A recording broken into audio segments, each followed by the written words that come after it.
Before we begin, if you've ever given everything to someone who slowly stopped seeing your worth, this story is for you. Please take a second to subscribe, like, and share this video, because maybe your story deserves to be heard too. My name is Daniel, and for a long time, I thought love was supposed to feel easy. You meet someone, fall in love, and the rest just flows like breathing. That's how it felt with Sophia. From the moment we met, everything about her calmed the chaos inside me. She was gentle, kind, and had this quiet warmth that made even silence feel like home. We built a small world together, simple but ours. Mornings with laughter over coffee, evenings on the couch, her head resting on my shoulder while we watched old movies. She'd tease me for never finishing my tea, and I'd smile, pretending it was intentional, just to make her laugh. Back then, I believed that kind of peace meant forever, that we were unbreakable, that love didn't need grand gestures, just presence. If someone had told me that silence could one day become the loudest thing between us, I never would have believed them. But love changes, slowly, quietly, and sometimes without warning. I remember that one morning, sunlight hitting her, hair just right, her humming softly while she stirred her coffee. I reached for her hand across the table. She smiled, but it didn't quite reach her eyes. That moment, that small, almost invisible shift, was where everything began to change. Of course, I didn't see it then. I just saw the woman I loved, sitting right in front of me, and never imagined how far she'd drift away while still sitting in the same room. They say relationships don't break overnight. Sometimes they fade, piece by piece, in the small spaces between silence and routine. It started subtly. She'd spend more time scrolling through her phone than talking to me.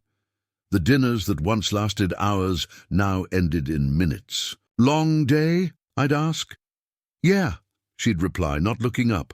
No warmth, no smile, just another wall, brick by brick. I kept telling myself it was nothing. Everyone drifts a little, right? Maybe she just needed space, or maybe I was overthinking. But deep down, I knew. The silence between us wasn't peace anymore. It was distance disguised as calm. I used to feel her love in the smallest things, a glance, a touch, a laugh that filled the room. But lately, even her presence felt temporary. I started to wonder if she even saw me anymore, or if I'd just become part of the furniture in her world. I shifted closer, hoping she'd move toward me too. She didn't. "Sophia," I whispered. Are you okay?" "I'm just tired, Daniel." "Please, not tonight." That line, "not tonight," it started showing up more often than her smile. And every time she said it, I felt something small inside me break, quietly, invisibly, like a candle flickering out in the dark. I told myself she'd come back, that this was just a phase. But deep down, I could already feel her slipping away. Sometimes, it's not the fights that break you. It's a single word, spoken too coldly, landing right where love used to live. That night I tried. I cooked her favorite meal. She walked in late, tired, distracted, her bag slung carelessly on the chair. "You didn't have to do all this," she said flatly, glancing at the food. "I wanted to," I smiled gently. "It's been a while since we sat down together." She nodded, but her eyes never met mine. I reached across the table, brushed my fingers against hers. "Sophia," I whispered, "did I do something wrong?" She looked up confused. "What do you mean?" "You've been distant lately. Cold even. I miss us." Her expression shifted from surprise to irritation. "Daniel, can you not start again?" "Everything doesn't have to be about us all the time." Her tone was sharp, defensive. I tried to stay calm. "I'm not trying to start anything. I just want to understand." She sighed heavily, pushing her plate away. "You're suffocating me, Daniel. Suffocating." That single word cut deeper than any scream ever could. I stared at her, unsure if I'd heard right. "Suffocating," I repeated quietly. "You think my love is suffocating you?" She crossed her arms. I just need space, okay? You're always here, asking, worrying. It's too much sometimes. For a second, the world felt smaller, like all the air had been sucked out of the room. I nodded slowly, trying to keep my voice steady. Okay, space, I understand. That night I didn't reach for her hand. I didn't lean closer in bed. I just lay there, staring at the ceiling, realizing the woman I loved had just labeled my care as a burden. And that's when something inside me shifted. Quietly. It wasn't anger. It was clarity. After that night, something inside me went quiet. Not out of anger. Not to punish her, but because I finally realized you can't convince someone to want your love. I didn't reach for her hand anymore. I didn't ask how her day was. I stopped sending the small texts she used to ignore. I just existed beside her. At first, I think she liked it. The silence. The freedom. Maybe she thought I'd finally learned to stop bothering her.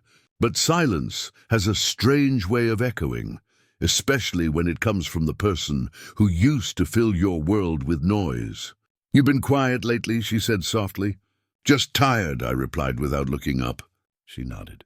But I saw the flicker of confusion in her eyes. It was subtle, but for the first time in months, she was the one noticing the distance. Days turned into a week. I stopped waiting for her messages, stopped asking what time she'd be home. Instead, I found peace in the small things, a book, a walk, a quiet evening, where my thoughts finally belonged to me again. And it was strange, because the less I tried, the calmer I felt. The woman who once told me I was suffocating her was now the one gasping in the silence she created. My withdrawal wasn't revenge, it was release. I had loved her with every ounce of me, but now I was learning how to love myself instead.